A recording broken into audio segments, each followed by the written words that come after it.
아멘. 오늘 우리 하나님 말씀 레위기 7장 말씀을 우리 드라마 바이블로 함께 읽도록 하겠습니다. 레위기 7장입니다. 제 7장.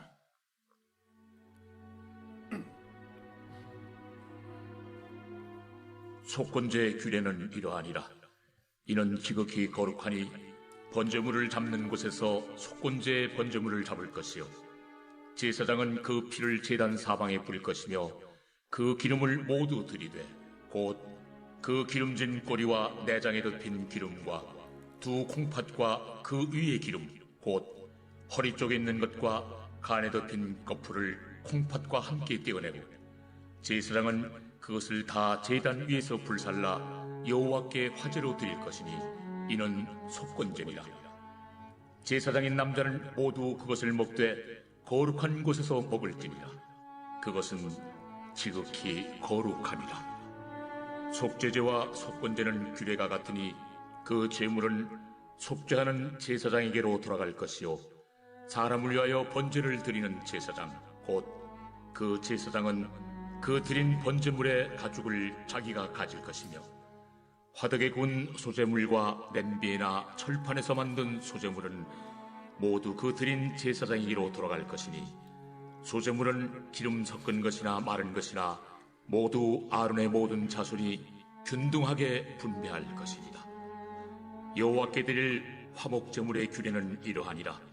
만일 그것을 감사함으로 드리려면 기름 섞은 무교병과 기름 바른 무교천병과 고운 가루에 기름 섞어 구운 과자를 그 감사 제물과 함께 드리고 또 유교병을 화목제의 감사 제물과 함께 그 예물로 드리되 그 전체 예물 중에서 하나씩 여호와께 거제로 드리고 그것을 화목제의 피를 뿌린 제사장들에게로 돌릴지니라. 감사함으로 드리는 화목제물의 고기는 드리는 그날에 먹을 것이요 조금이라도 이튿날 아침까지 두지 말 것이니라.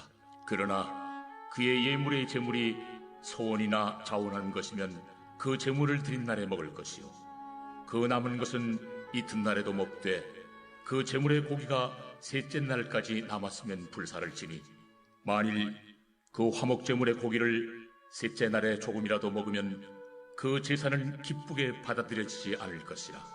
드린 자에게도 예물답게 되지 못하고 도리어 가증한 것이 될 것이며 그것을 먹는 자는 그 죄를 짊어지리라.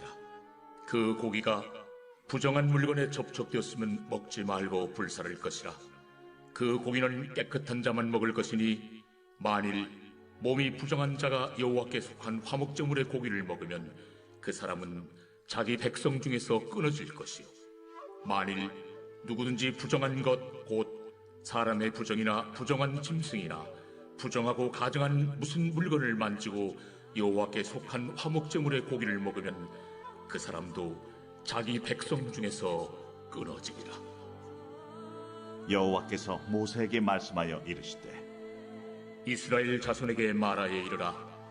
너희는 소나 양이나 염소의 기름을 먹지 말 것이요 스스로 죽은 것의 기름이나 짐승에게 찢긴 것의 기름은 다른 데는 쓰려니와 결단코 먹지는 말지니라. 사람이 여호와께 화제로 드리는 제물의 기름을 먹으면 그 먹는 자는 자기 백성 중에서 끊어지리라. 너희가 사는 모든 곳에서 새나 짐승의 피나 무슨 피든지 먹지 말라.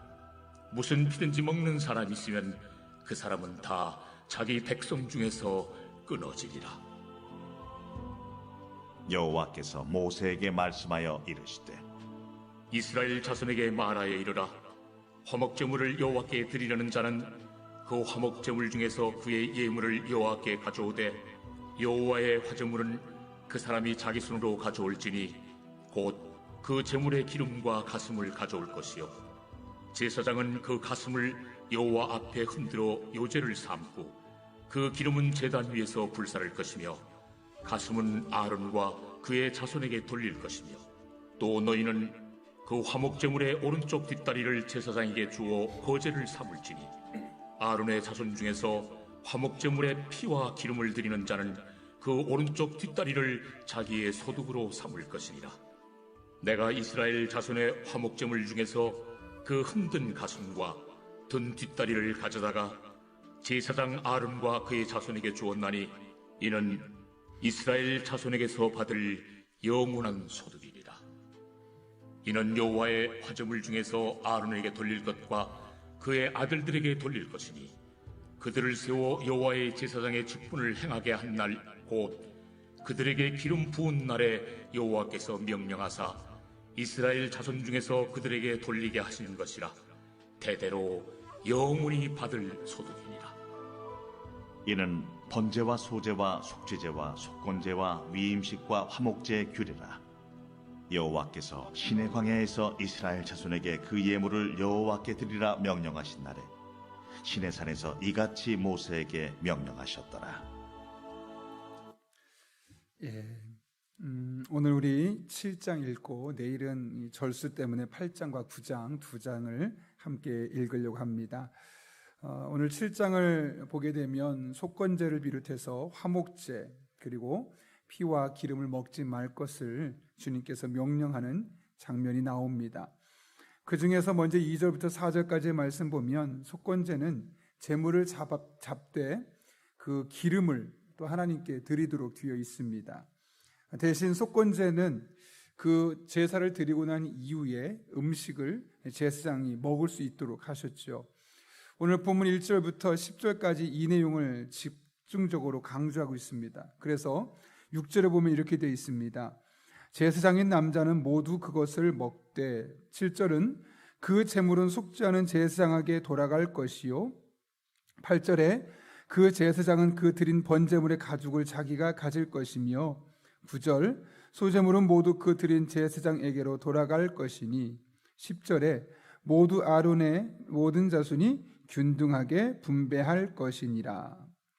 이렇게 속건제를 드리고 난 이후에 그 제물을 제사장과 그 자녀들이 먹을 수 있도록 하셨음을 말씀하고 있는 것이죠. 뿐만 아닙니다. 화목제물도 14절을 보면 제사장에게 돌리라 라고 되어 있습니다. 화목제에 피를 뿌린 제사장들에게로 돌릴지니라 라고 되어 있습니다.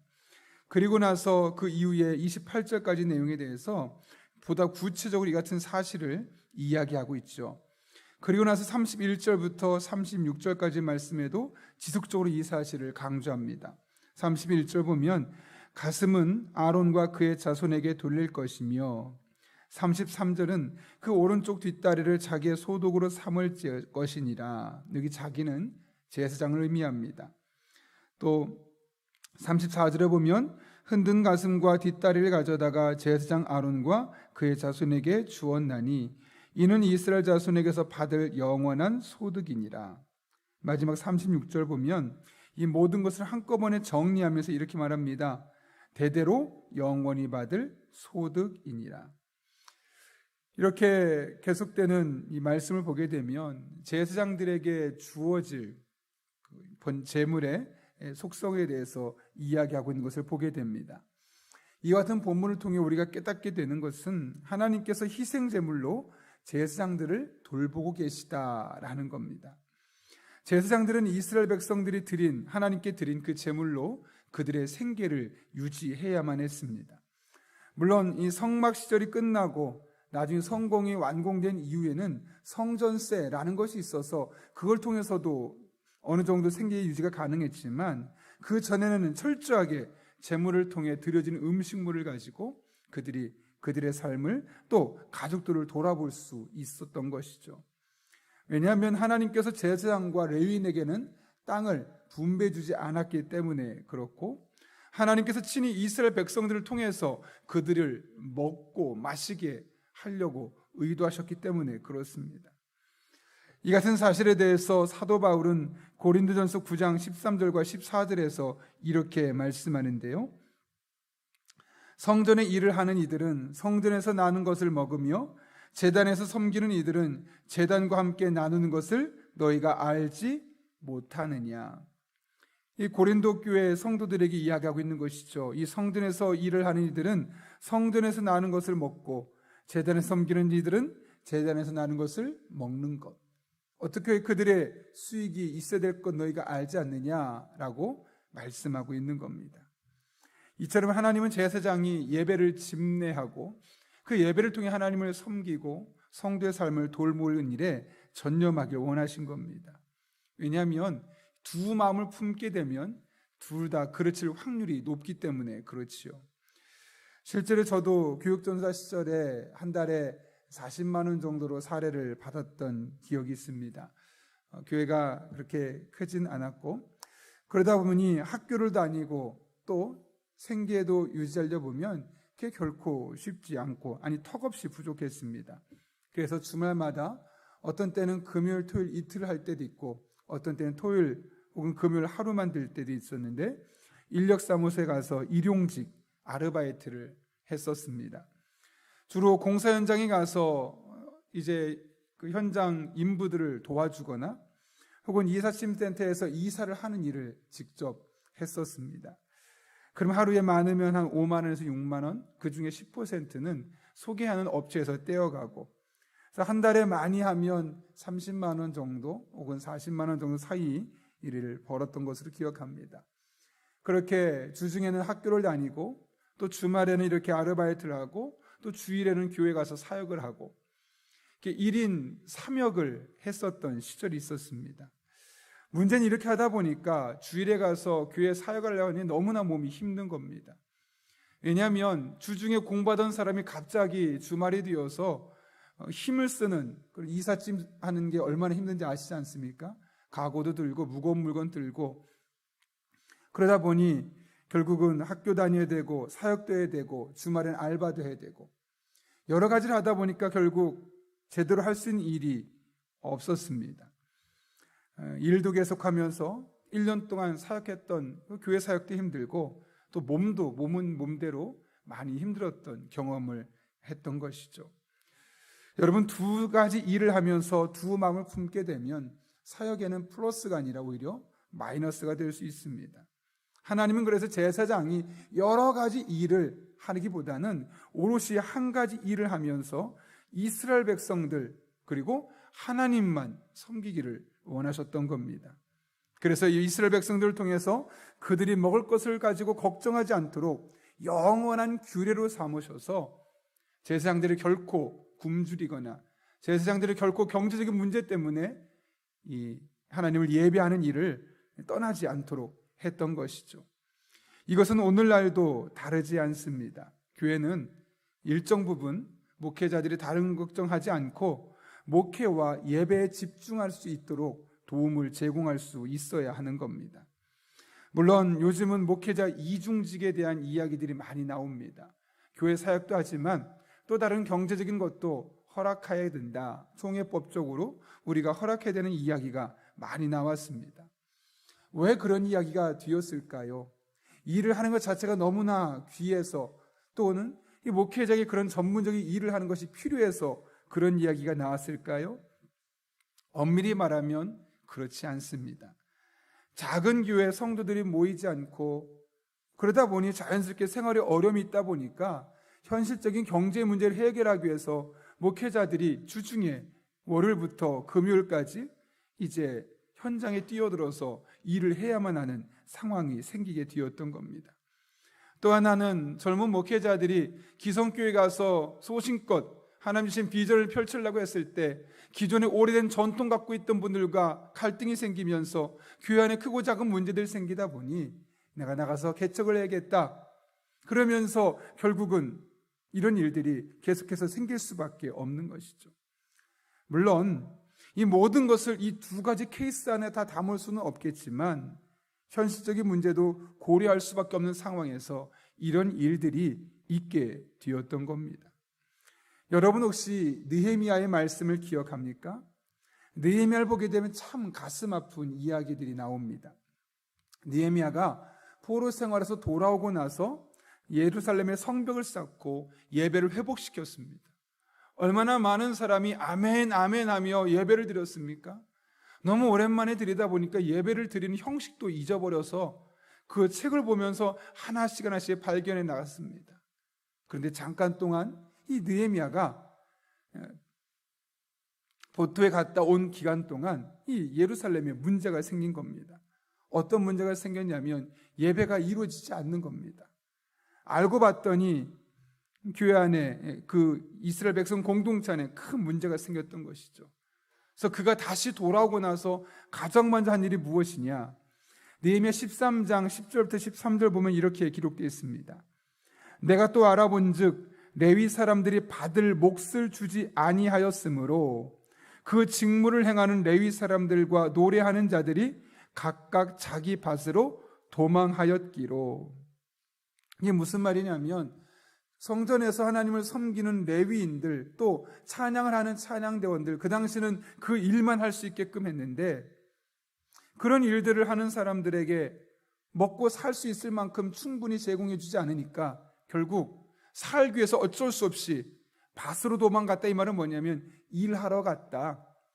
예배에 집중하거나 제사에 집중하는 것이 아니라 그거 다 팽개칠 수밖에 없고 그들의 생업의 현장으로 돌아가서 돈을 벌 수밖에 없었다. 그래서 그들은 제사가 제대로 이루어지지 않았습니다. 그때 느헤미야가 했던 일은 내가 모든 민장들을 꾸짖어 이르기를 하나님의 전이 어찌하여 버림바 되었느냐 하고 곧 레위 사람들을 불러 모아 다시 제자리에 세웠더니 이에 온 유다가 곡식과 새 포도주와 기름의 11조를 가져다가 곡간에 드림으로 제가 제사장 셀레미야와 서기관 사독과 레위 사람 부다야를 창고지기로 삼고 마따냐의 손자 삭골의 아들 하나를 버금으로 삼았으니 이는 그들이 충직한 자로 인정됨이라. 그 직분은 형제들에게 분배하는 일이었느니라. 레위 사람들을 다시 불러온 겁니다. 그래서 그들을 하여금 예배가 다시 지속될 수 있도록 했고 그들이 예배에 집중하며 살아갈 수 있도록 11조 운동을 다시 회복시켰다라는 것을 느헤미야 13장은 우리에게 말씀하고 있는 것이죠. 여러분 곰곰이 생각해 볼까요? 이런 일을 했구나 하기 이전에 왜 느헤미야가 굳이 이런 일을 해야만 했을까요? 그 당시의 성도들이 포로에서 돌아오고 나서 그들도 경제적으로 막 여유 있거나 그러진 않았지 않았겠습니까? 그러다 보니 당연히 11조 힘들어 나도 지금 살기 어려운데 하면서 하지 않는 겁니다. 그러다 보니 성전에서 예배를 섬기고 제사를 드려야 될 이 레위인들을 비롯한 찬양을 하는 사람들 또 수많은 제사장들이 어쩔 수 없이 이대로 있다가는 우리가 제사를 하는 일을 제대로 감당할 수 없겠구나 생업의 현장으로 돌아갈 수밖에 없었다는 것이죠. 문제는 그렇게 되면서 이스라엘의 예배제도 제사가 형식적인 예배로 전락되었고 많은 경우는 예배가 제대로 드려지지 않았을 뿐만 아니라 레위인들이 떠난 방에 엘리야십이라는 사람이 이스라엘의 대적이었던 도비야에게 방을 주어서 오히려 성전에 거주하게 하는 말도 안 되는 일들이 일어나게 되었음을 보게 되는 것이죠. 이른바 영적인 악순환이 그들에게 일어날 수밖에 없었던 겁니다. 물론 여러 어려운 상황에서 성전을 위해서 헌신하고 특별히 11조를 하는 것은 부담이 될 수 있었던 일입니다. 그러나 하나님을 향한 이런 헌신에는 사실 하나님의 갚아주심이 약속되어 있습니다. 사도 바울이 빌립보에 보낸 편지에 보면 빌립보서 4장에 이런 말씀이 기록되어 있습니다. 빌립보 사람들아 너희도 알거니와 복음의 시초에 내가 마게도냐를 떠날 때 주고받은 내 일에 참여한 교회가 너희 외에 아무도 없느니라. 이게 무슨 말이겠습니까? 마게도냐를 떠나서 사도 바울이 이 복음 전도의 사명을 감당하려고 할 때 그 당시에 많은 교회 또 많은 성도들이 있었는데 특별히 이 빌립보 사람들만 바울을 도와주었다라는 것이죠. 16절 이어지는 말씀 보면 데살로니가에 있을 때에도 너희가 한 번뿐 아니라 두 번이나 나의 쓸 것을 보내었도다. 사도 바울이 선교에만 집중할 수 있도록 그에게 쓸 것을 보내주었다는 것이죠. 한 번이 아니라 두 번이나요. 그래서 이렇게 말합니다. 내게는 모든 것이 있고 또 풍부한지라 에바브로 디도 편에 너희가 준 것을 받음으로 내가 풍족하니 이는 받으실 만한 향기로운 제물이요 하나님을 기쁘시게 한 것이라. 너희들이 나에게 선교헌금을 드려서 내가 이걸 가지고 목회와 선교 사역에 집중할 수 있을 만큼 여유 있게 드렸는데 이것은 하나님을 기쁘시게 한 것이다 라고 이야기를 하고 있는 겁니다. 헌금이 많아졌으니까 그 선교사나 목사를 기쁘게 한 것이 아니라 하나님을 기쁘게 한 것이다 라고 말하면서 사도 바울이 이렇게까지 말할 수 있었던 이유에 대해서 이야기합니다. 그것이 바로 19절인데 이렇게 기록되어 있습니다. 나의 하나님이 그리스도 예수 안에서 영광 가운데 그 풍성한 대로 너희 모두를 쓴 것을 채우시리라. 하나님 앞에 이런 믿음이 바울에게 있었던 겁니다. 당신들이 이렇게 선교 현장을 위해서 또 목회 현장을 위해서 이렇게 헌금해서 그 일을 감당할 수 있게끔 하면 여러분이 그 쓴 것에 대해서, 여러분이 앞으로 써야 될 것에 대해서 하나님께서 채워주실 것입니다. 그것도 하나님께서 그 풍성한 대로 너희 모든 쓸 것을 채우시리라. 이런 믿음이 있었기에 이렇게 자신 있게 말할 수 있었고, 그것은 하나님께 드린 것이라고 믿음으로 고백할 수 있었던 겁니다. 이런 믿음이 있었기에 사도 바울이 이런 일을 행할 수 있었던 것이고, 엄밀히 말하면 이 빌립보 교회 교인들도 그런 믿음, 내가 비록 이곳에 사용을 하지만 하나님께서 또 채워주실 거야, 이런 믿음으로 그들이 사도 바울을 섬길 수 있었던 것이죠. 오늘 레위기 7장 구석구석에서 표현되는 것이 어떤 겁니까? 이것은 제사장에게 돌릴 것이요. 제사장의 생계, 또 제사장과 그 자녀들의 생계를 일정 부분 이스라엘 백성들이 영원한 규례로서 챙겨줄 것을 말씀하고 있는 겁니다. 사실 이런 말씀을 목회자가 하면서 오해하지 마십시오 라고 말한다는 것이 참 슬픈 현실입니다.